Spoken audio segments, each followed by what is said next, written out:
the affidavit of Diba Abdirashid Ali, the leader of majority in the County Assembly of Isiolo.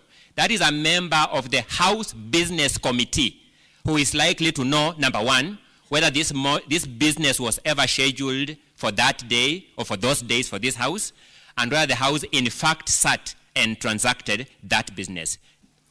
The question raised by Senator Mungatana on whether there has been an attempt to appeal that decision and whether the decision still holds. Now, this is another very simple and straightforward question because an appeal is a particular act. And I expect the Senior Counsel, Mr. Nyamodi, to respond more directly to this question. I had him to answer what is the effect of this decision.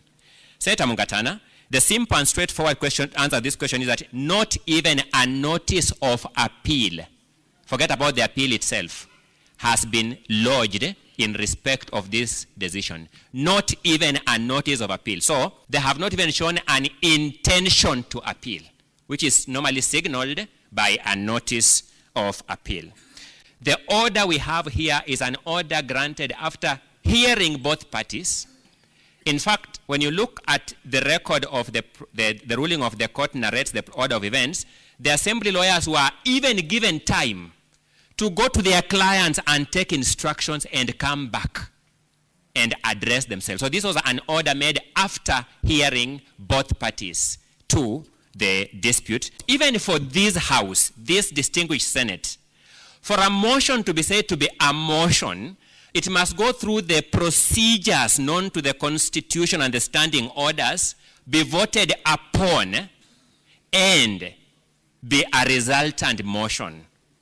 It cannot be proper, even for this House, for the Speaker and a few members to sit somewhere outside this House, craft material that look like Hansard, and say this is a motion. So it becomes invalid.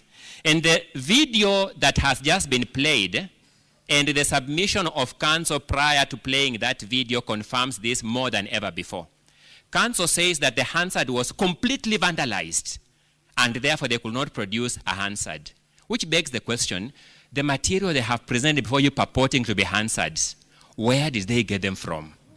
That is not a legitimate origin of a valid motion of a House.